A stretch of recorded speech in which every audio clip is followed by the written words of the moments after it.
नमस्कार प्यारे साथियों, कैसे हो आप सब। आई होप आप सभी लोग बेहतर होंगे और आपकी तैयारी एकदम बेहतरीन चल रही होगी। आज के इस वीडियो के अंदर हम लोग डिस्कस करने वाले हैं क्लास 12 फिजिक्स के मोस्ट इंपोर्टेंट न्यूमेरिकल। आपको पता है हम सभी लोग एक साथ साथ मिलकर कई सारे न्यूमेरिकल्स को पढ़ रहे हैं। इससे पहले हम लोगों ने न्यूमेरिकल्स के 2 लेक्चर्स को डिस्कस कर लिया है। आज का न्यूमेरिकल का लेक्चर नंबर 3 है। मैं बता दूं आपको, मैंने जो 2 लेक्चर डिस्कस किए हैं उन सभी लेक्चर्स में आज का लेक्चर जो है आपके लिए वेरी वेरी मोस्ट इंपॉर्टेंट है, क्योंकि आज के इस लेक्चर में जो आपको क्वेश्चन बताने वाला हूं, जो क्वेश्चन आपको पढ़ाने वाला हूं, मैं कहता हूं ये सारे न्यूमेरिकल आपके बोर्ड के पेपर में 4-4, 5-5, 6-6 बार पूछे जा चुके हैं और 1-1, 2 नंबर में नहीं बल्कि 5-5 नंबर में पूछे जा चुके हैं। इसीलिए मैं कहता हूं आज का वीडियो बच्चों आप लोगों के लिए सबसे ज़्यादा इंपॉर्टेंट है। और कई बच्चे नए देख रहे होंगे तो उन बच्चों से मैं कहना चाहूँगा कि पहले आप इस वीडियो को ध्यान से देख लें, इसमें समझ लें, फिर आप जाकर वीडियो का जो फर्स्ट लेक्चर है न्यूमेरिकल का और सेकंड लेक्चर है उसे भी कवर अप कर लें, क्योंकि मैं कहता हूँ न्यूमेरिकल में आपको पूरे नंबर दिलाना है। इसीलिए आपको मैं एक लेक्चर में सारा कुछ पढ़ाने का प्रयास नहीं कर रहा हूँ। लगभग 6 से 7 घंटे लगेंगे, मैं आपको वो सारा कंटेंट पढ़ा दूंगा जो आपके बोर्ड एग्जामिनेशन 2020-25 के लिए सबसे ज़्यादा इंपॉर्टेंट रहने वाले हैं। न्यूमेरिकल एक टॉपिक के, हर एक टॉपिक के छांट कर न्यूमेरिकल करवाने वाला हूँ। तो इसीलिए आपको न्यूमेरिकल में टेंशन नहीं लेना। डेली आपको न्यूमेरिकल का वीडियो मिल रहा है, अदर टॉपिक भी पढ़ाए जा रहे हैं। और अगर आपके मन में कोई डाउट, ऐसा कोई क्वेश्चन होता है, ऐसा कोई टॉपिक होता है जो आप हमसे पूछना चाहते हैं, इसके लिए हमने आपको इंस्टाग्राम का लिंक दे दूंगा, वहाँ पर आप हमसे DM करके क्वेश्चन भेज सकते हैं, क्वेश्चन की फोटो खींच कर भेज सकते हैं, या फिर आप डायरेक्ट क्वेश्चन आपको पूछना है तो वीडियो के डिस्क्रिप्शन बॉक्स में, कमेंट बॉक्स में कमेंट करके आप हमसे भी क्वेश्चन पूछ सकते हैं। ठीक है बच्चों, तो आइए हम इन सभी क्वेश्चंस को एक एक करके अच्छे से डिस्कस कर लेते हैं, ताकि अगर ये बोर्ड एग्जाम में आते हैं तो इनको हम इजीली से सॉल्व कर पाएं। और जो पहला क्वेश्चन है बच्चों, मैं कहता हूँ वेरी वेरी मोस्ट इंपोर्टेंट। आप मॉडल पेपर उठा के, क्वेश्चन पेपर उठा के, अंसाल पेपर उठा के देख लेना, ये क्वेश्चन जो है कितनी बार बोर्ड के पेपर में पूछा जा चुका है। तो देखिए बच्चों, पहला क्वेश्चन क्या है इसको ध्यान से समझिए। क्वेश्चन आप देखने में आपको काफी ज्यादा डिफिकल्ट लग रहा होगा, बट डिफिकल्ट नहीं है। इसको अगर हम समझेंगे तो इजीली से सॉल्व भी कर लेंगे। तो देखो, एक क्वेश्चन आपको दिया गया, एक परिपथ आरेख संतुलित जो व्हीटस्टोन ब्रिज है उसको सिद्धांत को प्रदर्शित करता है। यानी कि जो आपको परिपथ दिया गया, एक आरेख दिया गया, ये संतुलित व्हीटस्टोन ब्रिज को सिद्धांत जो है उसका पालन करता है, या व्हीटस्टोन ब्रिज सिद्धांत जो है उसे प्रदर्शित करता है। इसमें कह रहा है कि आर का मान आपको ज्ञात करना है। ये जो यहाँ पर आर है, इस आर का मान आपको बताना है। ठीक है, आर का मान हमें बताना है। और एक क्वेश्चन जो है इसका आर का मान हम कब बता पाएंगे, पहले आप इसका पूरा डायग्राम देख लो। ये जो है इस तरीके से चित्र बना हुआ है। इसमें हमें बताना है कि जो आर है, इस आर का मान क्या होगा। और हमसे कह रहा है कि व्हीटस्टोन ब्रिज प्रदर्शित करता है। ये जो सिद्धांत है, जो न्यूमेरिकल है, जो आपका डायग्राम दिया गया है, ये व्हीटस्टोन ब्रिज का जो सिद्धांत है उसे प्रदर्शित करते हैं। देखो, व्हीटस्टोन ब्रिज का जो सिद्धांत है वो कहता क्या है, समझो इसको ध्यान से।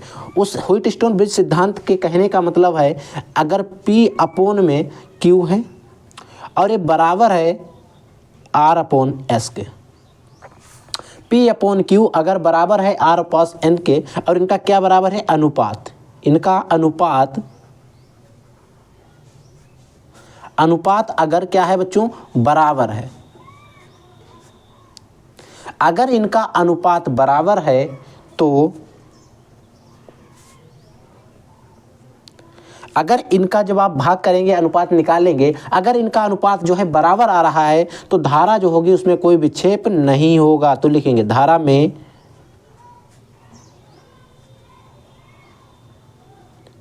विक्षेप नहीं होगा। तो क्या होगा, धारा में विक्षेप नहीं होगा अगर P/Q = R/S के मान, यानी कि इनका जो अनुपात आता है वो अगर बराबर आता है। और ये पहले से कह रहा है व्हीटस्टोन ब्रिज सिद्धांत प्रदर्शित करता, वैसे हम चेक करते हैं। अन्यथा ये पहले से कह रहा है तो हम चेक नहीं करेंगे, हम सीधे लगाएंगे। इसमें धारा में विक्षेप नहीं है, इसका मतलब ये प्रदर्शित कर रहा है, तो इसका मतलब जो धारा बह रही है, जो करंट फ्लो हो रहा है, इस धारा में विक्षेप नहीं है। धारा में विक्षेप नहीं है, यानी कि जो धारा बह रही है इसमें क्या है, विक्षेप नहीं। ठीक है, अब समझो ध्यान से। इधर 3 ओम लगा, इधर 1.5 ओम है, 15 ओम है, 6 ओम है, और इसके ऊपर आपका आर लगा हुआ है। समझ रहे हैं, धारा में विक्षेप क्या होता है, इसमें धारा में विक्षेप होता है जो आपका किसमें पूछा गया। देखो, इधर आपके 3 लगे हैं और आपका 6 लगा है और तीसरा भी लगा है, यानी कि P/Q का मान ये वाला दिया गया। P/Q का मान कितना दिया गया, P का मान दिया गया 6 डिवाइड बाई क्यू का मान आपका दिया गया है 3 इक्वल टू क्या दिया गया। अब यहाँ पर देखो इस R के स्थान पर ये जो R है आपका सूत्र वाला R है उसके स्थान पर ये R भी है और प्लस ए भी है, तो हम लिखेंगे R वा 15 वाला प्रतिरोध है, इनका हमें तुल्य प्रतिरोध निकालना पड़ेगा। का तुल्य प्रतिरोध, का तुल्य प्रतिरोध डिवाइड बाई R का ये हो गया, S का मान हमें दिया गया है 1.5 दिया गया। ठीक है, अब बच्चों अगर हम बात करें, देखो इधर इसको काटो, 3 दूनी 6 आ जाएंगे। ठीक है, 3 दूनी कितने हो जाएंगे 6। ठीक है, 2 बार हो गया। अब देखो इधर हमारे पास बचा 2/1 बचा, इक्वल टू क्या बचा R वा 15, इनका क्या लिखेंगे हम तुल्य प्रतिरोध, का तुल्य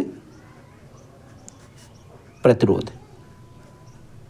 ध्यान से समझेंगे, स्टेप बाय स्टेप बिल्कुल आसान तरीके से हम लोग समझने का इसका पूरा प्रयास करेंगे ताकि आपको हर एक चीज़ अच्छे से समझ में आ जाए। ठीक है, अब इसकी तिरछा मल्टीप्लाई कराओ, 2 की 1.5 के साथ हो जाएगी, इसकी इसके साथ हो जाएगी, तो 2 की 1.5 के साथ होगी तो कितना आ जाएगा, 1.5 दूनी कितने होते हैं 3 होता है, तो 3 इक्वल टू, इसको इधर आ लाते, 3 इक्वल टू क्या हो जाएगा R वा 15 का तुल्य प्रतिरोध, 15 का तुल्य प्रतिरोध। ठीक है, और ये देखो दूसरे दोनों किस क्रम में लगे हैं, दोनों क्या है एक दूसरे के समांतर क्रम में। तो आप समांतर क्रम का एक 1/R1 या फिर R1 + 1/R2 लगा के कर लें, या फिर आप डायरेक्टली कर सकते हैं। तो देखो क्या हो जाएगा 1/3 इक्वल टू क्या R बाई S का निकालेंगे तो क्या हो जाएगा 15R हो जाएगा, 15 × R करें या 15R करें, बटे क्या होता है 15 + R हो जाएगा, या R + 15 कुछ भी कर सकते हैं, या 15 + R कर दें तब भी कोई दिक्कत नहीं। ठीक, अब इसको देखो सही से करो, इसके बट्टे 1 हो जाएगा, इसकी तिरछा मल्टीप्लाई हो जाएगी तो क्या हो जाएगा ये देखो ये 15R तो ऐसा बना रहेगा, 15R नहीं इसको करो, 15 × 45 हो जाएगा, प्लस आपका क्या हो जाएगा 3 और R की मल्टीप्लाई होगी तो 3R हो जाएगा, इक्वल टू क्या आ जाएगा 15R हो जाएगा। ठीक है, अब देखो 45 45 प्लस इसको ऐसे इक्वल टू लगाओ, ये प्लस के 3R हैं, इसको ब्रैकेट के जो इक्वल टू के इधर लाओ, 15 एक क्या हो जाएंगे माइनस के 3R हो जाएंगे। ठीक है, अब ये क्या बचा 45 बचा, इधर क्या हुआ इसमें 15 से 3 निकाल देंगे तो 12R बचेगा। अब यहाँ से अगर बच्चों में R का मान चाहिए तो हम निकालेंगे तो ये आ जाएगा 45 डिवाइड बाई 12 हो जाएगा। यहाँ तक समझ में आ गया ना, आई होप आपको समझ में भी आ रहा होगा। ठीक है, ये आपका जो R का मान है वो इतना आ गया है, आप इसका आंसर लिख सकते हैं ओम में, इतना ओम हो गया, या फिर आप इसको और भी सॉल्व कर सकते हैं, 12 है इसको भी सॉल्व कर लो चाहे तो आप। देखो 12 दूनी 24 होते हैं, 12 3 36 होते हैं तो 3 आ जाएगा। अब 36 इससे निकल जाएंगे तो क्या बचेगा 12 3 36 6 और 9 बचेगा। ठीक है, 9 में 0 बढ़ाएंगे, 12 7 कितने होते हैं 84 होते हैं, 7 बार चला जाएगा। अब 84 6 90 होते हैं, 12 5 60 हो जाएगा। ये आ जाएगा आपका R इक्वल टू 3.75 और इसका मात्रक क्या हो जाएगा ओम हो जाएगा। चाहे आप हिंदी में लिख दें ओम या फिर आप ऐसे ओम का सिंबल बना दें, ये आपका आंसर हो जाएगा। यही चीज़ हमसे पूछी गई थी, यानी कि बच्चों जो R का मान आएगा वो कितना आ जाएगा, ये जो आपका R आया है इसका मान आया 3.75 ओम। और यही चीज़ हमसे पूछ रहा था कि R के मान की हमें गणना करनी थी, बट ये गणना करना काफ़ी इजी है और इसके लिए हमें वो सारे सूत्र पता होने चाहिए किसके आधार पर हम इसकी गणना कर सकते हैं। हमने इजीली से P/Q इक्वल टू R/S के जरिए से हमने इसकी गणना कर ली। वैसे हम चेक करते हैं संतुलन अवस्था में है या नहीं है। ठीक है, तो इसके लिए और यहाँ पर हमें चेक करने की जरूरत थी नहीं, क्योंकि इसने कहा था व्हिटस्टोन ब्रिज प्रदर्शित करता है, व्हिटस्टोन ब्रिज जो सिद्धांत है वो यहाँ पर लागू हो रहा है। ठीक है, तो हमें कोई ज़्यादा प्रॉब्लम नहीं हुई। अब बात करते हैं हमारा जो दूसरा न्यूमेरिकल है उसकी। बच्चों हमारा जो दूसरा न्यूमेरिकल है, ये सभी न्यूमेरिकल हम जो आपको बताएंगे उन सभी में वेरी वेरी मोस्ट इंपॉर्टेंट है, क्योंकि जो दूसरा न्यूमेरिकल है 1 2 नहीं बल्कि कई बार बोर्ड के पेपर में 5 नंबर में पूछा जा चुका है। तो इसीलिए इस न्यूमेरिकल को आपको और भी ज़्यादा ध्यान से समझना है, क्योंकि ये जो न्यूमेरिकल है मैं कहता हूँ कई बार बोर्ड के पेपर में आ चुका है। देखो क्या कह रहा है, समझो इसको ध्यान से।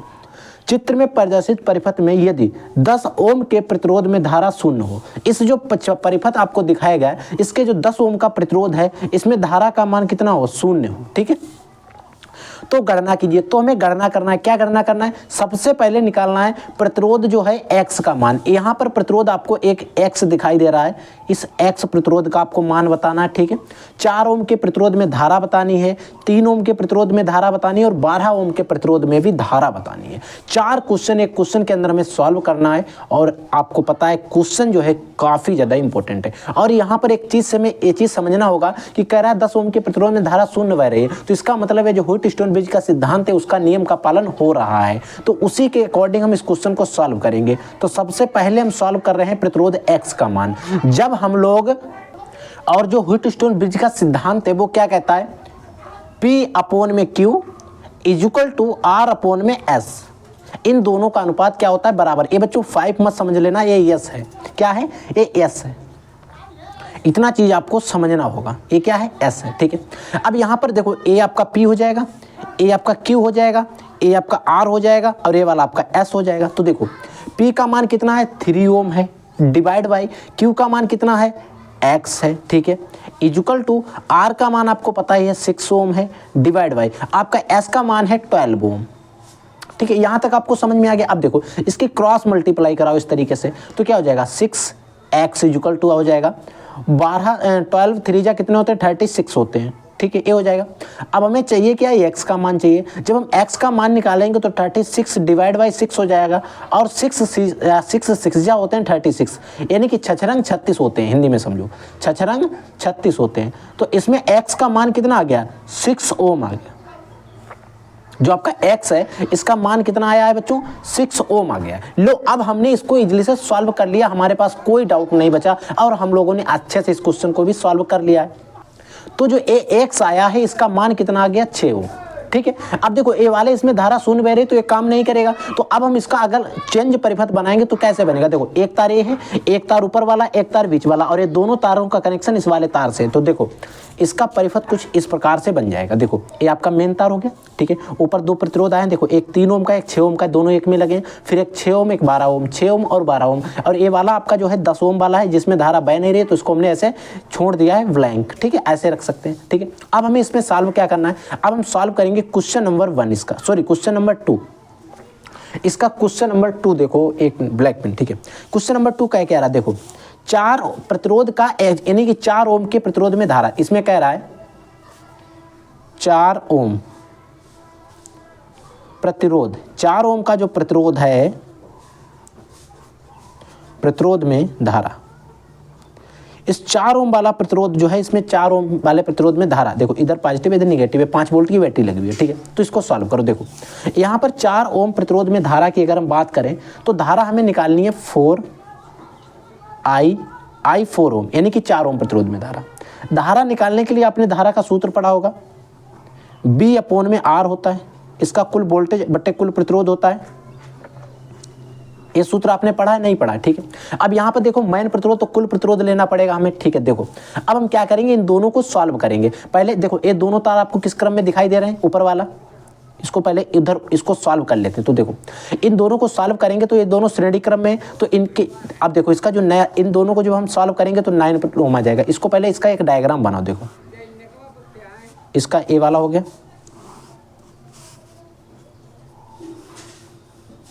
ठीक है। यहां पर आपका ये प्रतिरोध लगा हुआ है, ए वाला, ये आपका 4 ओम का लगा हुआ है, ठीक है। अब देखो ये दोनों हैं, इधर आपका इनको जब सॉल्व करेंगे तो 1 बचेगा, इसको भी जब हम लोग सॉल्व करेंगे तो 1 बचेगा। अब देखो ये दोनों किस क्रम में, श्रेणी क्रम में है, और ये वाले श्रेणी क्रम में। श्रेणी क्रम में तो R1 + R2 दोनों जुड़ जाएंगे। तो श्रेणी क्रम का सूत्र क्या होता है, R1 + R2 होता है, ठीक है। तो ये दोनों जुड़ जाएंगे, तो 6 और +3 जुड़ेंगे, कितने हो जाएंगे, 9 ओम हो जाएंगे। तो ऊपर वाला आपका 9 ओम हो जाएगा, ठीक है। अब इन दोनों को जब जोड़ेंगे तो इसमें भी R1 + R2 दोनों जुड़ जाएंगे, तो 12 और 6 कितने हो जाएंगे, ए वाला आपका 18 ओम हो जाएगा। तो आपका जो परिपथ है वो कुछ इस प्रकार से बचा हुआ है। अब आपको दिखाई दे रहा है ये दोनों किस क्रम में लगे, समांतर क्रम में लगे। तो इनको समांतर क्रम में जब हम सॉल्व करेंगे तो क्या समांतर क्रम का सूत्र क्या होता है, 1/R इक्वल टू होता है 1/R1 प्लस 1/R2 होता है, इसका सूत्र होता है, ठीक है। तो देखो इसमें R1 का मान कितना है, 1/9 हो जाएगा, प्लस R2 का मान कितना है, 1/18 हो जाएगा।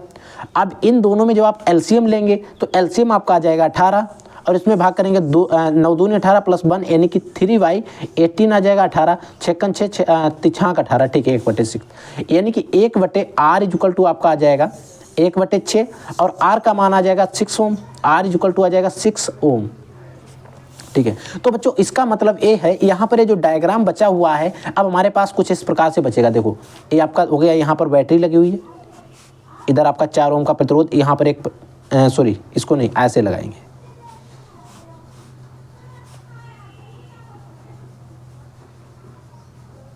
ये वाला देखो आपका 4 ओम है और ऊपर वाले जब दोनों को हमने सॉल्व किया तो एक आया है 6 ओम का, यानी कि ये वाला जो आपका बचा है ये बच्चों आपका होगा 6 ओम का, ठीक है। अब यहाँ पर 5 वोल्ट की बैटरी लगी हुई है, 5 वोल्ट की बैटरी लगी हुई है। अब देखो ये दोनों आपको देखो, अगर हम यहाँ से इस तार को पकड़ें और ऐसे सीधा कर दें, इस तार को ऐसे पकड़ें सीधा कर दें तो 10 ओम हो जाएगा। तो यानी कि इसमें सिर्फ एक अब जो बचेगा,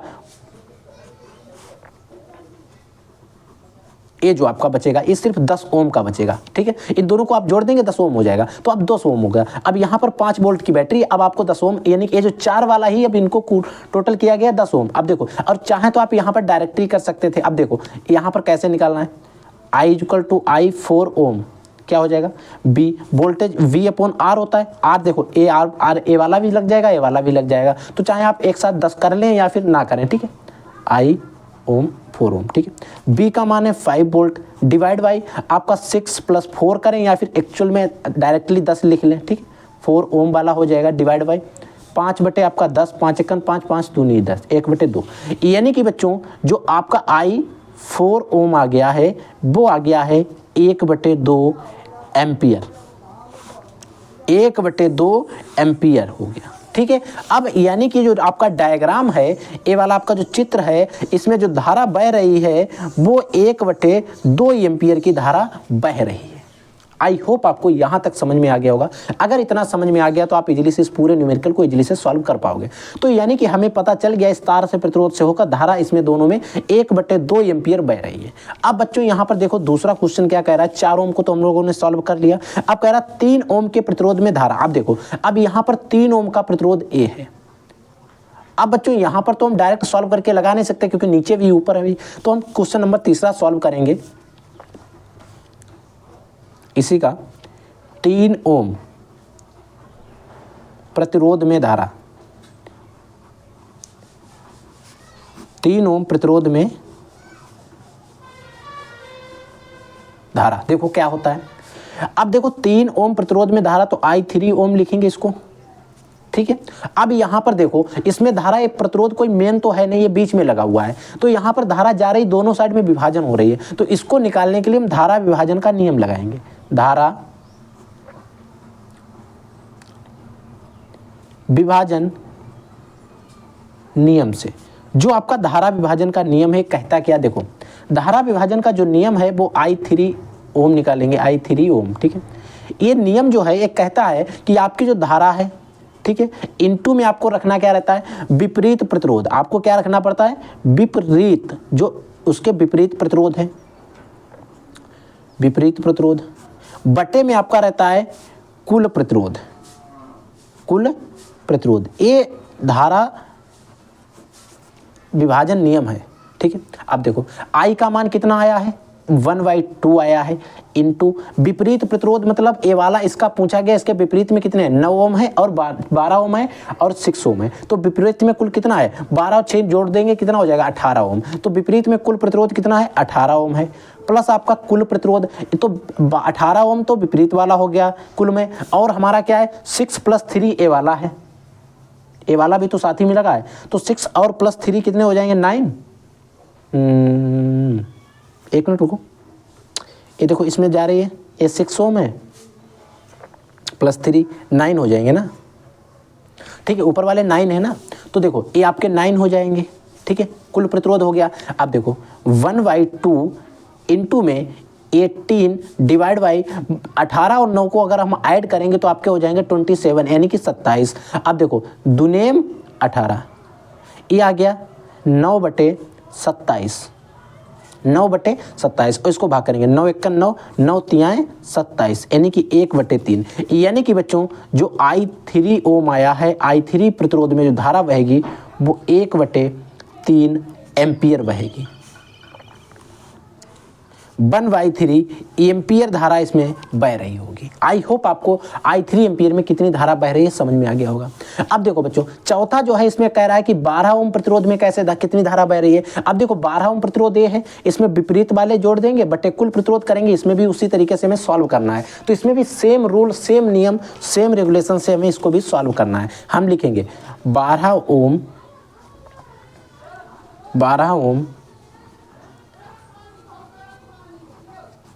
प्रतिरोध में धारा, जो आपका 12 ओम प्रतिरोध है, प्रतिरोध में इसमें धारा हमें गणना करनी है। तो ठीक है, तो I12 ओम में, ठीक है, किससे निकालते हैं? धारा विभाजन नियम से। किससे निकालेंगे हम? धारा विभाजन नियम यहाँ पर भी लगाएंगे, धारा, क्योंकि इधर भी धारा विभाजित हो रही, धारा विभाजन नियम से। ठीक है, अगर हम धारा विभाजन नियम से इसको भी सॉल्व जब करेंगे तो देखो क्या हो जाएगा। 12 ओम प्रतिरोध में धारा बह रही है, तो धारा विभाजन नियम क्या करता है? I12 Om equal to I, इसमें धारा कितनी जा रही है, इनटू में क्या होता है? विपरीत धारा, विपरीत प्रतिरोध, विपरीत प्रतिरोध बटे में आपका रहता है कुल प्रतिरोध, कुल प्रतिरोध। देखो अब इसमें 12 वाले की बात की तो इसके विपरीत में सिर्फ 9 ओम प्रतिरोध है, तो धारा कितनी है इसमें? धारा 1/2 ही तो जा रही थी, हाँ, क्योंकि धारा 1/2 है वो पूरे में जा रही है। ठीक है, धारा 1/2 हो जाएगी। विपरीत प्रतिरोध इसमें कितना है? 9 ओम है, तो ये 9 हो जाएगा, डिवाइड बाई आपका 18 + 9, यानी कि नीचे तो उतना ही रहेगा, कुल प्रतिरोध तो 18 ही आएगा, सभी को जोड़ेंगे 18 ही आएगा। ठीक है, अब देखो 1/2 इंटू में 9/27, 27, 9 × 9, 9 × 27, यानी कि 1/2 गुणे 1/3। ठीक है, यानी कि 1/6। तो आपका I 12 ओम जो है, इसमें जो धारा बह रही है वो 1/6 एम्पियर धारा बह रही है, 1/6 एम्पियर धारा बह रही है। आई होप जो है आपको ये न्यूमेरिकल, देखो यहाँ से हम लोगों ने सॉल्व किया। पहले हम लोगों ने x का मान निकाला, 6 ओम आया। जब हमने x का मान निकाल लिया तो हमने इसका थोड़ा सरलीकरण किया, इस चित्र का रूप चेंज किया, इस चित्र को सरल किया। फिर हमने क्या किया, इसमें 4 ओम के जो प्रतिरोध थे उसमें धारा निकाली, और वो धारा निकालने के लिए हमने क्या किया, V = IR लगाया, और इजली से इस तरीके से हमने इसका कुल प्रतिरोध निकाल लिया। आज 4 ओम प्रतिरोध में धारा कितनी बह रही है, क्योंकि ये मेन प्रतिरोध था। जब हमने इसमें धारा निकाल ली, फिर हमें पता चला कि इस जो परिपथ जो सर्किट बना हुआ है इसमें 1/2 एम्पियर की धारा बह रही है। फिर हमसे कहा गया कि आप बताइए 4 ओम प्रतिरोध में, 3 ओम प्रतिरोध में कितनी धारा बह रही है। तो हमें 3 ओम प्रतिरोध में धारा निकालनी थी, तो हम कहेंगे कि इसमें धारा दोनों तरफ जा रही थी, तो हम लगाए धारा विभाजन का नियम। और धारा विभाजन का नियम ये कहता है कि आपको विपरीत जो इसमें धारा बह रही है वो धारा गुणे विपरीत प्रतिरोध और बटे कुल प्रतिरोध। तो हमने इस विपरीत प्रतिरोध में 18 ओम था और बटे कुल प्रतिरोध आया 27, तो हमारी जो धारा आ गई थी I3 आई 1/3 आई। फिर हमसे कहा गया सर आप बताइए हमें 12 ओम प्रतिरोध में कितनी धारा बह रही होगी। तो 12 ओम प्रतिरोध में 1/2 कुल धारा बटे विपरीत प्रतिरोध बटे कुल प्रतिरोध लगाया, तो हमें पता चला कि जो 12 ओम वाला प्रतिरोध है उसमें धारा 1/6 एम्पियर जा रही है। तो इस तरीके से हमने इस पूरे न्यूमेरिकल को एकदम बेहतरीन तरीके से सॉल्व कर लिया है। तो अगर आपको इसमें कोई भी डाउट किसी भी प्रकार का रहा होगा तो आप डेफिनेटली हमसे पूछ सकते हैं। अब देखो इस क्वेश्चन में तो नहीं पूछा गया, बट कभी कभी इसकी क्षमता पूछ लेता, शक्ति पूछ लेता है। इसमें शक्ति अगर पूछ लेता है तो शक्ति भी मैं आपको बता देता हूँ। देखो शक्ति P = सूत्र होता है E × में I होता है। ठीक है, ये सूत्र होता है। अब देखो बच्चों, ये जो P है शक्ति में E का मान यहाँ पर देखो कितना दिया गया, 5 वोल्ट है। ठीक है, यानी कि इसमें जो 5 वोल्ट है धारा, बटे I का मान कितना आया, 1/2 आया है। ठीक है, तो इसको देखो P = 5 को काटेंगे, 5 दूनी 10, 2.5, यानी कि इसमें जो शक्ति आएगी इतने 2.5 जूल आए, 5 वाट आएगी शक्ति है, तो 5 वाट आएगी, 2.5 वाट आ जाएगी। अगर पूछा जाता तो आप लिख लेना, अन्यथा यहाँ पर दिया गया था नहीं, मैंने इसलिए बता दिया। अगर पूछ लिया जाता बाई चांस आपसे तो आप उसको भी इजीली से फाइंड आउट कर पाए। आई होप आपको जो न्यूमेरिकल थोड़ा डिफिकल्ट था, बट मैंने आपको हर एक चीज़ स्टेप बाय स्टेप एकदम बेहतरीन तरीके से समझाई है। आई होप समझ में भी आ गया होगा। तो देखिए बच्चों, अगला हमारा न्यूमेरिकल है, न्यूमेरिकल नंबर 3 है। इसे भी ध्यान से समझेंगे, ये भी न्यूमेरिकल आपके बोर्ड के पेपर में कई बार पूछा जा चुका। देखो कह रहा है कि दिए गए चित्र में एक सीधे चालक तार, एक कोई आपको एक जो सीधा चालक तार दिखाई दे रहा है, इसमें 2 एम्पियर की धारा प्रवाहित हो रही। मान लीजिए इसमें 2 एम्पियर की धारा है वो प्रवाहित हो रही। धारा आई जो है वो कितने एम्पियर की जा रही है, इसमें 2 एम्पियर की धारा जो है वो प्रवाहित हो रही। ठीक है, चालक से इतने सेंटीमीटर की दूरी पर, चालक जो है इस चालक से इतने सेंटीमीटर की दूरी पर बिंदु P पर चुंबकीय क्षेत्र का मान निकालो। ये आपका यहाँ पर कोई बिंदु P है जिस पर आपको चुंबकीय क्षेत्र के मान निकालना है। ये आपको 30 डिग्री का एंगल दिया गया, आपको 60 डिग्री का एंगल दिया गया और एक 30 डिग्री का एंगल दिया गया। इनके बीच की दूरी 2.73 सेंटीमीटर है। तो देखो इस सूत्र में सबसे पहले बच्चों हम जो गिवन वैल्यूज हैं, दिए गए मान हैं, उनको नोट कर लेते हैं। तो देखो इसमें हमें धारा का मान दिया गया I = 2 एम्पियर दिया गया, नहीं यहाँ पर हमें दूरी भी दी गई है 2.73 सेंटीमीटर। इस दूरी को सेंटीमीटर की जगह हम चेंज करेंगे मीटर में। मीटर में जब चेंज करेंगे 2.73 गुणे 10⁻² से हम इसमें मल्टीप्लाई करेंगे। ठीक है, या आप 100 से भाग करेंगे, वही आएगा 10⁻²। ठीक है, अब इसमें हमें कह रहा है कि चुंबकीय क्षेत्र का मान निकालना। देखो यानी कि चुंबकीय क्षेत्र का मान जो है हमें वो गणना करना है। तो देखो आपने ऋजु रेखीय जो है धारावाही चालक के समीप बिंदु P पर आपने चुंबकीय क्षेत्र का मान आपको पढ़ा होगा, और ये जो सूत्र है वो मैंने आपको सिद्ध भी करवाया, सूत्र आपको बताया हुआ है जब हमने फिजिक्स के फार्मूला बताए थे। ऋजु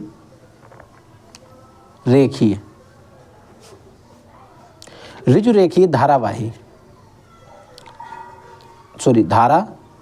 बच्चों। ठीक है, कोई भी धारावाही हो सकता है, कोई धारावाही चालक के समीप, चालक के पास में लिखें या फिर समीप लिखें, के समीप बिंदु P पर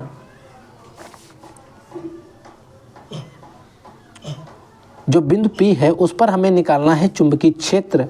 और ये चुंबकीय क्षेत्र जो है इसका सूत्र मैंने आपको बताया था, V = होता है μ0I होता है, डिवाइड में आपका 2π होता, 4πr होता है, 4πr होता है, इधर होता है sin φ1 प्लस sin φ1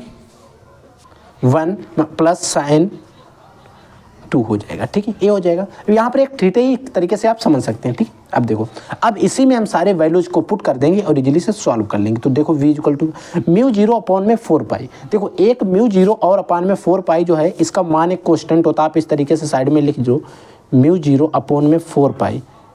इसका एक मान जो होता है कांस्टेंट होता है 10⁻⁻7 होता है, न्यूटन प्रति एम्पियर स्क्वायर होता है, याद रख लेंगे। ठीक है, इसका मान कांस्टेंट होता है, तो इसकी जगह पर 10⁻⁻7 आ जाएगा। गुणे आपकी धारा I जो है 2 एम्पियर की बह रही है, डिवाइड बाई R का मान है 2.73 इंटू में 10⁻⁻²। ठीक है, गुणे अब देखो sine 16 degree plus sine 13 degree. यहाँ तक समझ में आ गया। और हमें साथ साथ एक चीज़ याद रखना है, साइन 16 डिग्री साइन 30 डिग्री, इन दोनों के मान आपको, साइन 16 डिग्री का मान होता है √3/2 और साइन 30 डिग्री का मान होता है 1/2। ये जो मान है आपको याद रख लेना है। तो देखो इस चीज़ को अभी हम लोग नहीं कुछ कर रहे हैं, ये चीज़ आपकी हूबहू ऐसे उतरी रहेगी। अब देखो साइन 60 की जगह पर हम लिखेंगे √3/2 प्लस साइन 30 अंश की जगह पर लिखेंगे 1/2। ठीक है, इस जो 1/2 और √3/2 इसको हम सॉल्व करेंगे तो देखो इसमें 2 LCM हो जाएगा आपका। अगर हम इनको ऐड करेंगे, जोड़ेंगे, तो इसके बीच में 2 LCM आ जाएगा। फिर क्या हो जाएगा, इधर देखो 1 प्लस √3 हो जाएगा, 1 प्लस √3 साइन 60 साइन 60 और साइन 30। ठीक है, अब देखो 3 हो जाएगा, इसको ब्रैकेट के अंदर बंद करो, ये क्या हो जाएगा 3। ठीक है, अब देखो अब इसको लिखो 10⁻⁻7 इंटू में आपका 2 डिवाइड बाई 2.73 इंटू 10⁻⁻2 इंटू में क्या हो जाएगा, देखो अब 1 प्लस, अब आपको पता है अंडर रूट जो 3 होता है इसका एक मान होता है जो कि कांस्टेंट होता है, याद होना चाहिए। अगर याद है तो आप बताएं, नहीं याद है ठीक है लिख लो, 1.73 होता है, डिवाइड बाई आपका 2 रहेगा। ठीक है, देखो 10 की पावर माइनस के 7 रहेगा, इंटू में आपका 2 रहेगा, डिवाइड बाई आपका 2.73 इंटू 10 की पावर माइनस के 2 रहेगा, इसको पूरे में कर लो, ठीक, इंटू जब आप इसको ऐड करेंगे तो 2.73 आ जाएगा, डिवाइड बाई 2 आ जाएगा। देखो इस 2 से ये 2 कैंसिल, इस 2.37 से ये वाला कैंसिल। अब देखो इधर देख लो, 10 की घात माइनस के 7 ऊपर बचा और नीचे बचा 10 की घात माइनस के 2, ठीक है। एक तरफ से हम इसको सॉल्व करेंगे, 10 की घात माइनस के 7 हैं, इनटू में हम करेंगे 10 की घात माइनस के जो 2 हैं इनको ऊपर ले जाएंगे तो 10 की घात प्लस की 2 हो जाएंगी, तो ये बचेगा 10 की घात माइनस के 7 माइनस के 5 बी का मान। जो आपका बी का मान है 10 की घात माइनस के 5 और इसका मात्रक हो जाएगा टेस्ला, ठीक है। इस तरीके से अगर आप सॉल्व कर रहे हैं और इजली से सॉल्व कर लेंगे और आपका मान जो है बिल्कुल राइट आ जाएगा, आप करके देख लें, ठीक है। आई होप आपको जो न्यूमेरिकल है एकदम समझ में आ गया होगा। अब यहाँ पर आपको थीटा भी रख लेंगे तब भी कोई टेंशन नहीं है, ठीक है। आप जैसे भी करना चाहें आप थीटा रख लें, ठीक है, जो भी रखें आप रख लें, ठीक है। बट आपको अच्छे से पता होना चाहिए कि क्या चीज़ यहाँ पर बच्चों साइन लिखा हुआ है, साइन थीटा 2 आप कर सकते हैं, ठीक है। इस तरीके से हमें इस न्यूमेरिकल को सॉल्व करना है, ठीक है। आई होप समझ में आ गया होगा। अब हम बात करते हैं अगले न्यूमेरिकल की। अगला न्यूमेरिकल, इसे ध्यान से समझो, न्यूमेरिकल नंबर 5 है। कह रहा है, समझो इसको ध्यान से, क्या कह रहा है समझो। कुछ न्यूमेरिकल नंबर 5, सॉरी बच्चों अभी क्वेश्चन, अभी हमने न्यूमेरिकल नंबर 3 किया ना, तो चौथा आएगा, ठीक है। ये देखो, ये पहले न्यूमेरिकल नंबर 4 करेंगे, इसको हटाओ, अभी कर रहे हैं 5वां भी। देखो इसमें कह रहा है कि 2 गुणे 10 की घात माइनस 10 मीटर त्रिज्या वाले वृत्ताकार मार्ग पर, कोई भी वृत्ताकार मार्ग है उस पर एक इलेक्ट्रॉन 3 गुणे 10 की घात 6 मीटर पर सेकंड की एक समान चाल से चक्कर लगा रहा है, ठीक है। वृत्ताकार मार्ग के केंद्र पर, जो वृत्ताकार मार्ग है उसके केंद्र पर उत्पन्न चुंबकीय क्षेत्र की हमें गणना करना, उसके केंद्र पर जो उत्पन्न चुंबकीय क्षेत्र है उसकी हमें गणना करनी है। तो देखो सबसे पहले बच्चों आपको पता होना चाहिए कि कोई भी वृत्ताकार केंद्र है उसके जो चुंबकीय क्षेत्र होता है उसका सूत्र क्या होता है। तो देखो सबसे पहले हम लिखेंगे वृत्ता, या हम लिखें वृत्त, सीधे वृत्त लिख लें, जो गोला, वृत्त के केंद्र पर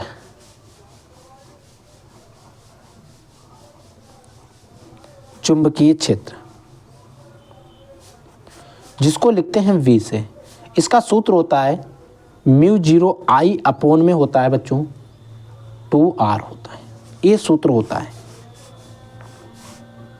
बट इसमें हमें धारा चाहिए, और धारा अगर वृत्ताकार है तो इसके लिए हमें धारा का सूत्र याद रख लेना पड़ेगा। धारा हम कैसे निकालेंगे, धारा I इक्वल टू क्या हो जाएगा EV, क्योंकि इलेक्ट्रॉन की बात कर रहा है, ठीक है। EV और V चाल हो जाएगी और आपका हो जाएगा 2πr, क्योंकि व्रत है तो 2πr हो जाएगा, ठीक है। तो I के स्थान पर आप ये रखेंगे तो आपका V इक्वल टू क्या आ जाएगा μ0 अपॉन में आपको 2 इधर है 2 इधर है तो 4π आपका हो जाएगा, 4π इंटू में आपका I के स्थान पर EV हो जाएगा, डिवाइड बाई इंटू में आपका जो R है वो एक R इधर है तो एक R इधर है तो ये R का होल स्क्वायर हो जाएगा, ठीक है। यहाँ तक आपको समझ में आ जाना चाहिए। और अब हमें एक चीज़ और भी मिल जाएगी, तो देखो μ0 अपॉन में आपका जो 4π लिखा हुआ है इसका एक मान होता है कांस्टेंट, अभी हम लोग पीछे वाले सूत्र में भी देख चुके हैं, 10 की पावर माइनस के 7 याद रखेंगे। तो μ0 के स्थान पर हम 10 की पावर 7 रखेंगे, तो देखो ये हो जाएगा 10 की पावर माइनस के 7 इंटू में E का मान कितना होता है आपको पता है 1.6 गुणे 10 की घात माइनस के 19 होता है, इंटू V जो है इसका मान दिया गया इतने इलेक्ट्रॉन मीटर पर सेकंड से, यानी कि 3 गुणे 10 की घात 6 मीटर पर सेकंड से चल रहा है, ठीक है। अब यहाँ पर R जो है, R का मान कितना दिया गया इतने मीटर की त्रिज्या, देखो यहाँ पर त्रिज्या डायरेक्टली मीटर में दी गई तो हमें कोई चेंज नहीं करना है, और मीटर का होल स्क्वायर है तो क्या हो जाएगा 2 इंटू 10 की पावर माइनस के 10 हो जाएगा, और होल स्क्वायर है तो मतलब इसको 2 बार लिखेंगे, 2 इंटू 10 की पावर माइनस के 10 हो जाएगी। देखो इधर आपका दशमलव लगा हुआ है, इस दशमलव को हटा देंगे और हम लोग नीचे एक 0 बढ़ा लेंगे, ठीक है। अब इसको काटो, 2 8 16, फिर इसको काटो 2 से, 2 चक्कू 8 और इधर 2 दशामन 20, ठीक है। 2 दूनी 4 और 2 पंचे 10, ठीक है। इतनी चीज़ समझ में आ गई। देखो अब क्या बचा, 10 की घात माइनस के 7 बचे गुणे 10 की घात माइनस के 19 बचे हैं ए वाला, इंटू में आपका बचा 10 की घात 6, इंटू में बचा आपका 2, गुणे में बचा आपका 3, ये आपका 3 बचा, ये आपका 2 बचा, वटे में नीचे क्या बचा, देखो ध्यान से, इधर कुछ नहीं बचा, सिर्फ 5 बचा है, गुणे 10 की घात माइनस के 20 बचे, 10 और 10 20 हो जाएंगे, ठीक है, 20 हो जाएंगे। अब देखो ये 10 की घात माइनस के 20 है, इनको हम ऊपर ले चलेंगे तो देखो क्या हो जाएगा, 17 और 9 के जो 1917 कितने, 1907 कितने हो जाएंगे, 26। तो 10 की घात माइनस के 26 इंटू में आपका हो जाएगा 10 की घात 6 इंटू में आपके माइनस के 10 की घात 20 हैं जो ऊपर जाएंगे तो ये भी प्लस में हो जाएंगे, 10 की घात 20 गुणे आपका 3 दूनी 6 हो जाएंगे और डिवाइड बाई आपका बचेगा 5 और 20 और 6 26 और 26 से कैंसिल हो जाएंगे, ठीक है। अब आपका बचेगा 6 बटे में आपका बचेगा 5, यानी कि जो b का मान है वो 6 बटे 5 आ गया। इतना भी आप लिख सकते हैं यहाँ पे चुंबकीय क्षेत्र, बट हमें क्या करना है, इसको अगर हम भाग करते हैं तो लगाएंगे दशमलव और ऊपर एक जीरो बढ़ा देंगे, दशमलव और काटेंगे 6 36, नहीं इसको 1 minute wait only 1 minute, wait गलत लिख दिया ना हम लोगों ने। देखो b का मान कितना है, 6 बटे 5 है और हम लोग 5 बटे 6 लिख रहे हैं, 6 बटे 5 है, काटो 6 5 1 5 बचा 1, लगाया दशमलव ऊपर जीरो बढ़ाया, 1 आ गया 5 दूनी 10 यानी कि 1.2। तो यानी कि जो बच्चों आपको v का मान आ गया है वो आ गया 1.2 और यही इसका राइट आंसर हो जाएगा। इस तरीके से हम इसको अगर हर एक न्यूमेरिकल को सॉल्व करते हैं तो आपको पूरे नंबर मिलने के पूरे चांस रहते हैं। तो आई होप आपको ये जो न्यूमेरिकल बताया गया एकदम बेहतरीन तरीके से समझ में आ गया होगा। अब हम बात करते हैं अपना जो नया न्यूमेरिकल है, अगला न्यूमेरिकल है न्यूमेरिकल नंबर 5। अब देखो बच्चों अगला जो छठा 5वां न्यूमेरिकल है, इसे ध्यान से समझना, ये न्यूमेरिकल भी काफ़ी ज़्यादा इंपॉर्टेंट है, आप इस पर स्टार लगा लो, ठीक है।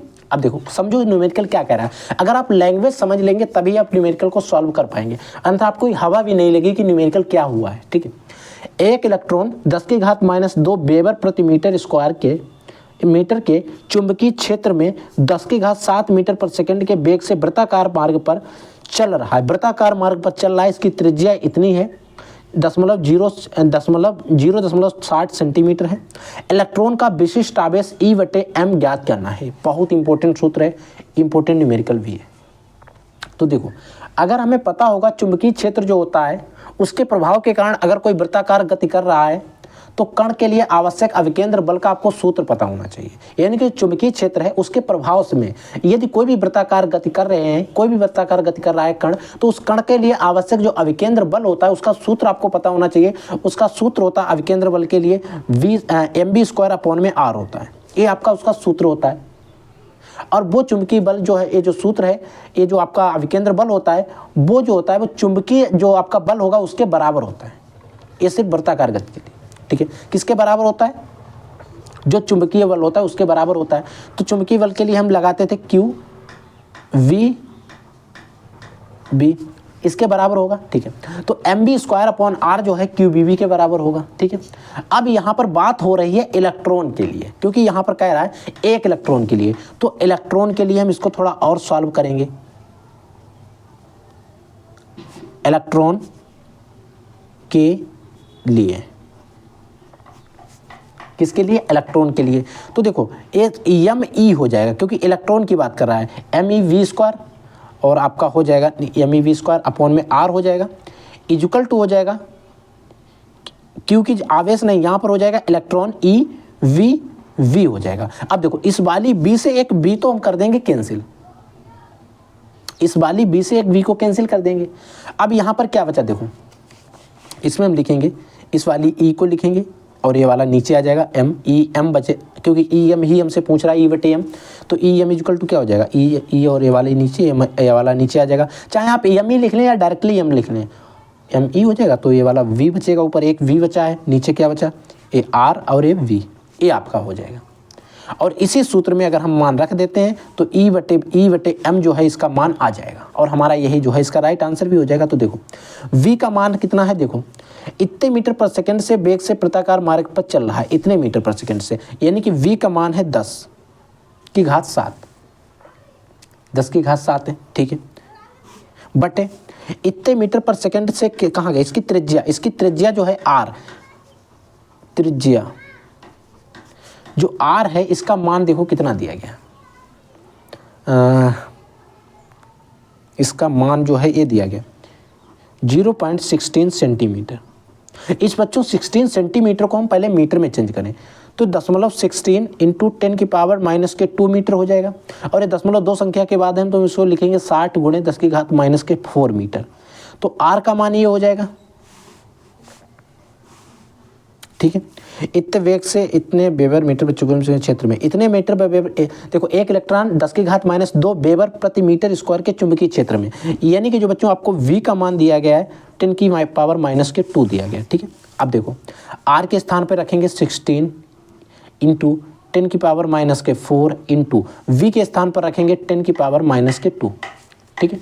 अब देखो ऊपर 10 की पावर 7 है डिवाइड बाई नीचे 16 है, इसकी 10 की घात माइनस के 4 और 10 की घात माइनस के 2 ये हो जाएंगे 10 की घात माइनस के 6।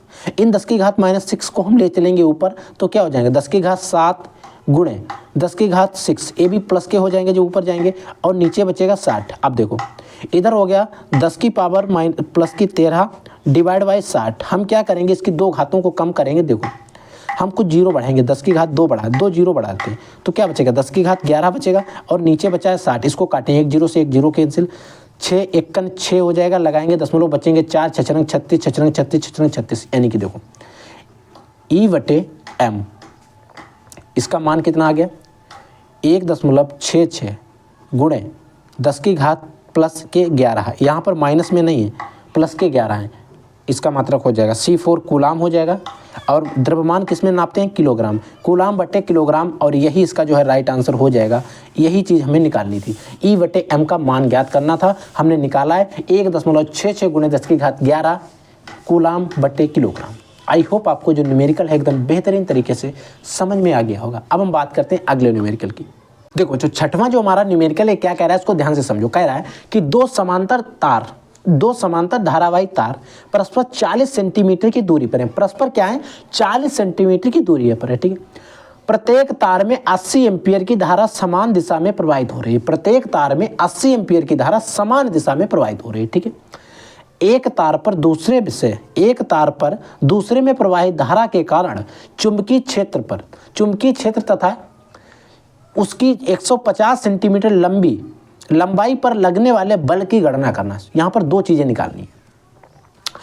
दो समांतर धारावाही चालक तार हैं। सबसे पहले हम इसमें गिवन वैल्यूज को नोट कर लेते हैं, क्योंकि जब हम गिवन वैल्यूज को नोट नहीं करते तो हमें लगता है बाद में प्रॉब्लम हो जाती है, ठीक है। दो समांतर धारावाही चालक परस्पर एक दूसरे से 40 सेंटीमीटर पर हैं, यानी कि 40 सेंटीमीटर पर हैं, यानी कि बच्चों यहाँ पर जो आर का मान है वो दिया गया 40 सेंटीमीटर। इस 40 सेंटीमीटर को आर में दिया गया, इसको हम चेंज कर लेंगे मीटर में। मीटर में चेंज करने के लिए आप इसमें 100 से भाग करेंगे तो 10 की घात माइनस के 2 मीटर आ जाएगा, ठीक है। ये आई का मान हो, आर का मान हो गया। और प्रत्येक तार में धारा 80 एम्पीयर की बह रही है और दो तार है समांतर धारावाही, यानी कि I1 इक्वल टू I2 बराबर है आपका 80 एम्पीयर। इन दोनों में कितनी धारा बह रही है 80 एम्पीयर की धारा बह रही है, ठीक है। के कारण चुंबकीय क्षेत्र इसकी लंबाई पर लगने वाला बल L लंबाई इसमें, यानी कि इसकी जो लंबाई हो जाएगी ये L हो जाएगी, इतने सेंटीमीटर है। अब हमें इसको भी मीटर में चेंज करना पड़ेगा, तो इसको मीटर में चेंज करने के लिए इसमें हम करेंगे 0.50 मीटर हो जाएगा। इसमें हम गुणा नहीं करेंगे क्योंकि इसमें ज़्यादा डिजिट थे, हमने इजली से कर लिया।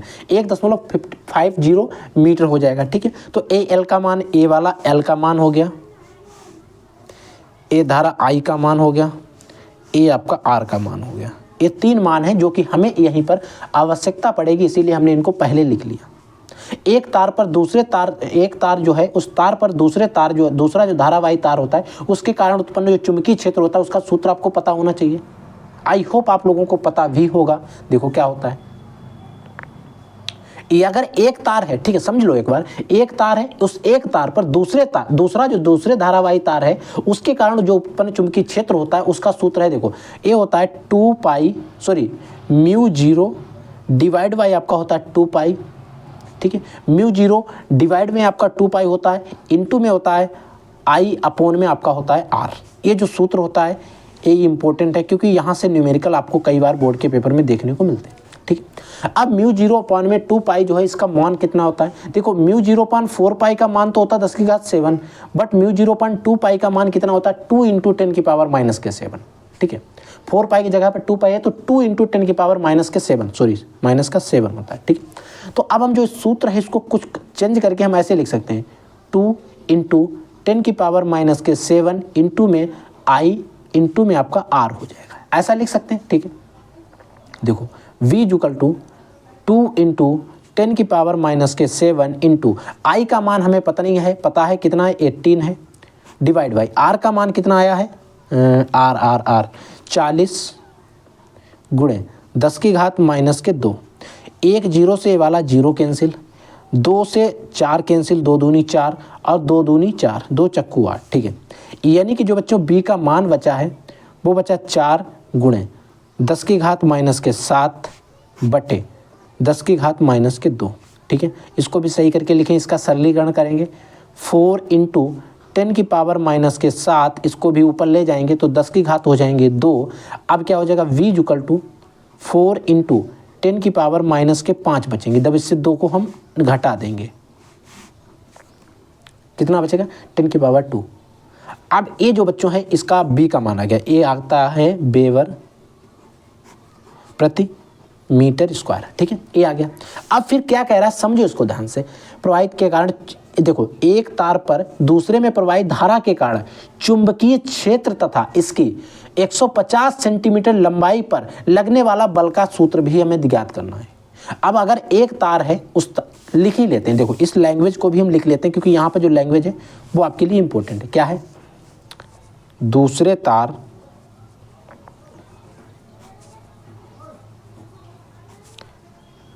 तार की और लंबाई कितनी दी गई 150 सेंटीमीटर लंबाई पर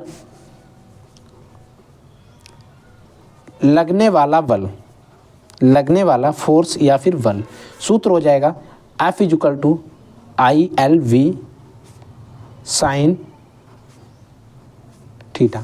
ठीक है, ILV साइन थीटा। ठीक है, अब देखो F इक्वल टू क्या हो जाएगा, I का मान है 80 एम्पियर इंटू L का मान अभी हम लोगों ने निकाल चुके हैं, कितना निकाला है 1.50 एम्पियर, ये वाला 1.50 एम्पियर। ठीक है, इंटू में V का मान हमें पता ही है 10 की पावर माइनस के 2 है, कितना है V का मान ये आया है बच्चों 4 इंटू 10 की पावर माइनस के 5, 4 इंटू 10 की पावर माइनस के 5 साइन। अब देखो दोनों कैसे समांतर हैं, समांतर का मतलब होता है 90 डिग्री, साइन 90 डिग्री है। ठीक है, और साइन 90 का मान होता है 1, तो 80 गुणे 1.50 गुणे 4 गुणे 10 की घात माइनस के 5, क्योंकि साइन 18 का 90 का मान होता है 1, तो 1 हो जाएगा। ठीक है, अब इसको सही करो, सॉल्व करो इसको, देखो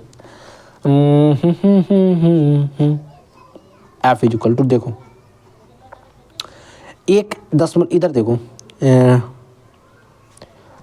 80 गुणे 1.50 गुणे 4 गुणे 10 की घात माइनस के 5। देखो इसके दो संख्या के बाद दशमलव है तो एक के आगे 2 जीरो बढ़ाएंगे, एक जीरो से इस वाले जीरो कैंसिल करवा देंगे और इसको क्या करें हम 2 दूनी 4 हो गया, 2 पंचे 10 हो गया। ठीक है, समझो इसको ध्यान से, ऊपर बचा 8 गुणे बचा 2 गुणे बचा 150 गुणे बचा देखो 150 हो गया, 10 की घात माइनस के 5 बचा, नीचे क्या बचा आपका 5 बचा है। यहाँ तक समझ में आ गया। ठीक, इस 5 से 5 3 15 30 हो जाएगा, 30 बचेगा। ठीक है, तो देखो 8 गुणे 2 गुणे 30 गुणे 10 की घात माइनस के 5। ठीक है, 10 की घात माइनस के 5। अब देखो 8 दूनी 16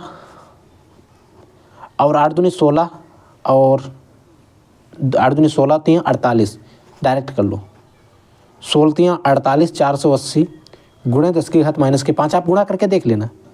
F इक्वल टू, ये बच्चों इधर है, F इक्वल टू क्या आ जाएगा 480 गुणे 10 की घात माइनस के 5 न्यूटन।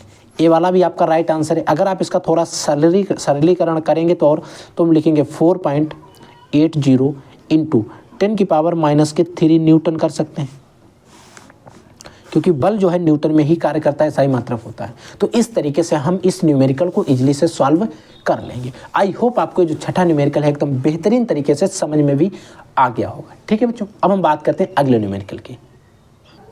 तो देखो बच्चों, अगला हमारा जो न्यूमेरिकल, इसे ध्यान से समझना, ये भी काफ़ी ज़्यादा इंपॉर्टेंट है। देखो क्या कह रहा है कि एक चल कुंडली धारा मापी है, एक कोई चल कुंडली धारा मापी है, उसमें 100 फेरे हैं। एक कोई चल कुंडली धारा मापी है, उसमें फेरों की संख्या कितनी है? 100 है, तथा प्रत्येक फेरे का क्षेत्रफल 2.0 सेंटीमीटर स्क्वायर है। ठीक है। चुंबक द्वारा उत्पन्न चुंबकीय क्षेत्र 2 × 10⁻² टेस्ला है। ठीक है। जब इसमें 10 मिली एम्पियर की धारा प्रवाहित होती है, जब इसमें 10 मिली एम्पियर की धारा प्रवाहित होती है, तो कुंडली में 30 अंश का विक्षेप, 30 डिग्री का विक्षेप उत्पन्न होता है। तो लटके तार का ऐंठन बल युग्म ज्ञात करना, ऐंठन बल युग्म ज्ञात करना टाउ। ठीक है। सबसे पहले बच्चों, इस क्वेश्चन को सॉल्व करने से पहले हम गिवन वैल्यूज को नोट कर लें, क्योंकि इसमें गिवन वैल्यूज की आवश्यकता काफ़ी ज़्यादा पड़ने वाली है। तो सबसे पहले इसमें फेरों की संख्या को हम लिखते हैं कैपिटल एन से। नंबर ऑफ फेरों की संख्या कितनी है? 100। समझ में आ गया। अब इसमें देखो कह रहा है फिर धारा कितनी प्रवाहित हो रही है इसमें, यहाँ देखो अब कह रहा है इसमें 10 मिली एम्पियर की धारा प्रवाहित हो रही। तो देखो धारा आई जो होता है, इसका मान है 10 मिली एम्पियर। ठीक है। अब ये जो मिली एम्पियर है, इसको हम एम्पियर में चेंज करेंगे। जब बच्चों 10 मिली एम्पियर को हम लोग एम्पियर में चेंज करेंगे, तो 10 × 10⁻³ जो है एम्पियर हो जाएगी। ये आपकी धारा हो गई। ठीक है। अब इसमें कह रहा है कि क्षेत्रफल कितना दिया गया, इतना। देखो क्षेत्रफल A कितना कह रहा है कि 2.0 सेंटीमीटर स्क्वायर कह रहा है, सेंटीमीटर नहीं है, सेंटीमीटर स्क्वायर है। तो इसको जब हम मीटर स्क्वायर में चेंज करेंगे, तो आपका जो A का मान आ जाएगा, सेंटीमीटर स्क्वायर है, तो इसको जब हम मीटर स्क्वायर में चेंज करेंगे तो 2.0 या 2 × 10⁻⁻4 हो जाएगी। 2.0 - मीटर स्क्वायर, इसका हो जाएगा मीटर स्क्वायर में। ठीक है। ये आपका क्षेत्रफल हो गया। फिर कह रहा है कि इतने के द्वारा चुंबकीय क्षेत्र इतना टेस्ला है, चुंबकीय क्षेत्र, यानी कि जो बच्चों V का मान है वो है 2 × 10⁻² टेस्ला। समझ में आएगा, चुंबकीय क्षेत्र इतना है। अब ये देखो 10⁻² टेस्ला चुंबकीय क्षेत्र है। अब हमसे कह रहा है ऐंठन में बल आघूर्ण। अब देखो इसमें बल आघूर्ण का आपको एक सूत्र पता होना चाहिए, बल आघूर्ण, उसी के सूत्र से हम इसमें लगा देंगे बल आघूर्ण। टाउ = क्या होता है? NIA B sin थीटा होता है, ये सूत्र होता है। Tau = NIAV sin theta. ठीक है। अब देखो टाउ = कितना हो जाएगा, ऐंठन का वैल्यू, N का मान कितना है? 100 है। इनटू में I का मान कितना है? 10 × 10⁻³ है, AI का मान है। ठीक है, 3 हो जाएगा। इनटू बच्चों आपका A का मान कितना है? A का मान ये वाला है 2 × 10⁻⁴ या 2 दशमलव, वो आंसर उतना ही आएगा। ठीक है, आप कुछ भी लिख लें। और देखो B का मान कितना है? 2 × 10⁻² है। इनटू में साइन थीटा का मान कितना है, कितने डिग्री है? 30 डिग्री, साइन 30 अंश। और आपको पता है साइन 30 डिग्री का मान कितना होता है? साइन 30 डिग्री का मान होता है 1/2। आपको पता होना चाहिए छोटी छोटी बातें। तो देखो क्या हो जाएगा, ये हो जाएगा 100 इंटू में 10 इंटू में 2 इंटू में 2 इंटू में 1/2। अब गुणे करो, अब घातों वाला निशाब करो। देखो 4 3 7 और 2 9, 10⁻⁹ ठीक है। इस वाले 2 से इस वाले 2 को कैंसिल आउट करवा दो। समझ में आ गया? ठीक है। देखो अब क्या होगा, 2, अब देखो ए वाली 10 की घात 1 2 3, अब इसमें 3 घातें कम कर दो तो 9 से 3 निकल जाएंगे, 6 बचेंगे। अब हमारे पास क्या बचा, 2 × 10 की घात -6, ये टाउ का मान आ गया। इसका मात्रक हो जाएगा न्यूटन मीटर हो जाएगा, जो हमसे पूछा गया था हमने इजीली से सॉल्व कर दिया। ठीक है, यही चीज हमसे पूछी गई थी कि विक्षेपण उत्पन्न हो जाता है लटके तार के ऐंठन का बल युग्म की यानी कि बल आघूर्ण जो हमें वो निकालना था। तो टाउ इक्वल टू हमने निकाल लिया। सारे मान रखे, अगर आप मान अच्छे से लिख देते हैं, रख लेते हैं, तो अब मैं कहता हूं आंसर बिल्कुल गलत कभी आ ही नहीं सकता, पॉइंट टू पॉइंट वैल्यू आएगी। बट आपको सारे चीज़ें कैलकुलेशन आपकी मिस्टेक नहीं होना चाहिए। आई होप समझ में आ गया होगा। अब हम बात करते हैं अगले न्यूमेरिकल की। देखो बच्चों, नमा जो न्यूमेरिकल है इसको ध्यान से समझेंगे तभी कर पाएंगे, क्योंकि नमा और 10वां देखो ये आपका 10 नंबर न्यूमेरिकल है, ये काफ़ी ज़्यादा इंपॉर्टेंट है। नमा जो है उसी पर आधारित है, तो इसीलिए यहाँ पर आपका परिचय हो जाएगा, वहाँ पर एकदम बेहतरीन तरीके से न्यूमेरिकल सॉल्व करेंगे। देखो, प्रत्यावर्ती धारा के वर्गमाध्य मूल मान का व्यंजक प्राप्त कीजिए। प्रत्यावर्ती धारा के वर्गमाध्य मूल माध्य का व्यंजक प्राप्त कीजिए। ठीक है, किसी प्रत्यावर्ती धारा का शिखर मान इतने एम्पियर है, तो धारा का वर्गमान मूल मान ज्ञात कीजिए। ठीक है, अब देखो यहाँ तक आपको जो है व्यंजक प्राप्त करना है। ये तो आपका थ्योरेटिकल क्वेश्चन है, इससे हमें कोई मतलब नहीं है, क्योंकि ये ऐसे ही पूछा जाएगा और हमें यहाँ पर हम न्यूमेरिकल को सॉल्व कर रहे हैं। इसके बारे में जो डेरिवेशन है उसके बारे में तो हम लोग चर्चा कर लेंगे बाद में। ठीक है, जब हम डेरिवेशन को चर्चा करेंगे तो वहाँ पर इसको देख लेंगे। हमें मेन जो मकसद है वो हमें मकसद है डेरिवेशन से, ये चीज़ आपको समझना होगा। हमें डेरिवेशन और जो इसमें चक्कर लगेगा, अगर हम बात करें तो धारा का शिखर मान और मूल मान जो इसका मान की अगर हम बात करें तो देखो इसमें शिखर मान जो है इसमें इतने एम्पियर की धारा है, यानी कि जो बच्चों आई का मान दिया गया है 10√2 एम्पियर की धारा इसमें प्रवाहित हो रही है। ठीक है, या फिर हम इसे कह सकते हैं धारा का शिखर मान I0 शिखर मान। अब कह रहा है कि देखो तो धारा का वर्गमाध्य मूल मान ज्ञात करना है। देखो वर्गमाध्य और मूल माध्य के मान जो है हम लिखेंगे धारा का वर्ग मध्य मूल मान। ठीक है, ये हो जाएगा IRMS इक्वल टू क्या होता है, धारा का शिखर मान डिवाइड बाई √2 होता है, ये सूत्र होता है। और जो RMS जो है इसका रूट मीन्स स्क्वायर होता है। ठीक है, इसका फुल फॉर्म अगर आपको याद रख लेना है। अब देखो इसमें मान रखेंगे I0 का मान क्या है 10√2 है, डिवाइड बाई √2 है, √2 से √2 कैंसिल। अब धारा का जो IRMS रूट मीन्स स्क्वायर जो आ जाएगा वो 10 एम्पियर आ जाएगा। धारा का वर्गमाध्य मूल मान जो आएगा वो 10 एम्पियर आ जाएगा। ठीक है, एकदम एक नंबर वाला न्यूमेरिकल था, बट समझना आपको जरूरी था। अब हम बात करते हैं जो 10वां न्यूमेरिकल है, काफ़ी ज़्यादा इंपॉर्टेंट है, याद रखेंगे। देखो क्या कह रहा है, किसी परिपथ में धारा तथा वोल्टेज का समीकरण निम्नलिखित है। कोई एक परिपथ है, उसमें धारा और वोल्टेज का जो समीकरण है उस परिपथ में समीकरण जो है वो दिए गए हैं, वो कि हमारे बताया गया है कि निम्नलिखित है, ये दोनों है। क्या दिया गया, I दिया गया 3.5 साइन 628 t + 30 डिग्री एम्पियर। फिर वोल्टेज वाला दिया गया, ए वाला भी दिया। अब इससे यहाँ पर क्वेश्चन पहला हमसे पूछा गया कि धारा का शिखर मान बताओ, धारा का वर्गमाध्य मूल मान बताओ, हमें आवर्तकाल बताना है और धारा तथा वोल्टेज के बीच हमें कलांतर बताना है। काफ़ी ज़्यादा चीज़ें जो है हमें इसमें फाइंड आउट करनी है, कई वैल्यूज को निकालना है। आई होप समझ में आ गया होगा। ठीक है, बट आपको पता होना चाहिए कि जो समीकरण जो एक्चुअल में आई वाला दिया गया एक्चुअल में होता कैसा। ये देखो सूत्र, आप जो समीकरण हम नेक्स्ट पेज पे लिख लेते हैं। देखो ये सूत्र है, इस पर देखो इसका जो सूत्र होता है वो होता है I होता है I0 साइन, ये होता है ω/t प्लस ओमेगा या थीटा कर लेंगे। ठीक है, प्लस थीटा ओमेगा कर लें। ठीक है, ऐसा लिख लें। अब ये जो है इसका एक्चुअल में समीकरण होता है, अब लिखेंगे इससे तुलना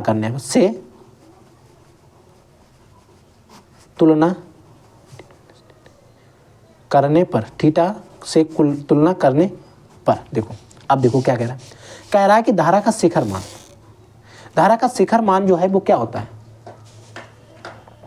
पहला क्वेश्चन, धारा का शिखर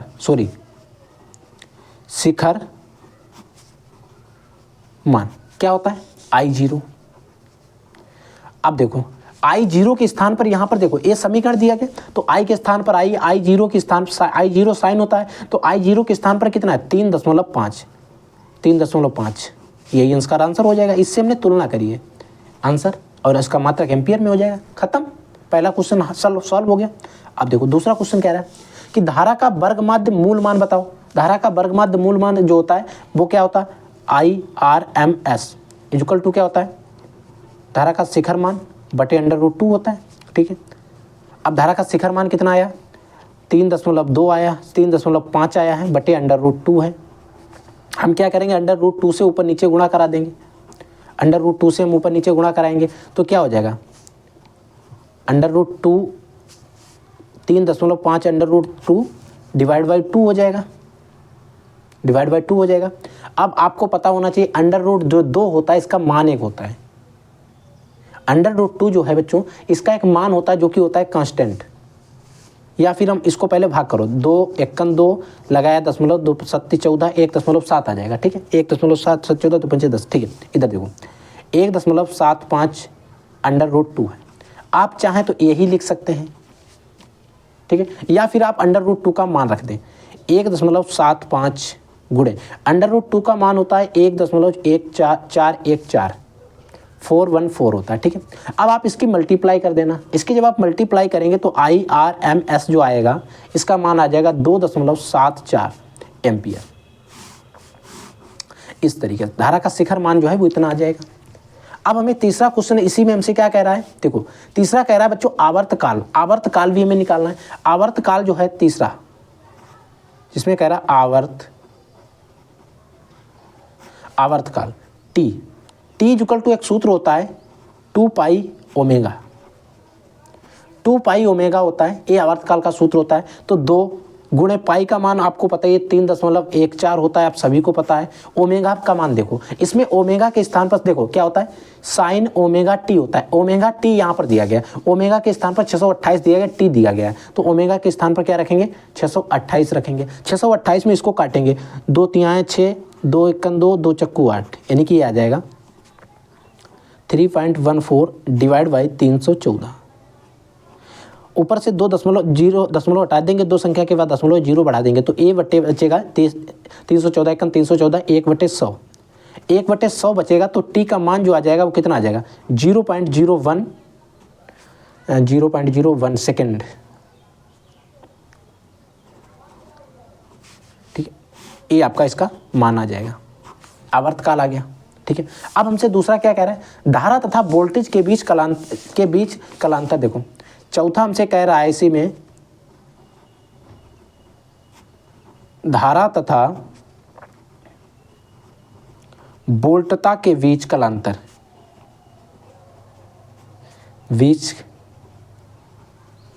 देखो क्या हो जाएगा।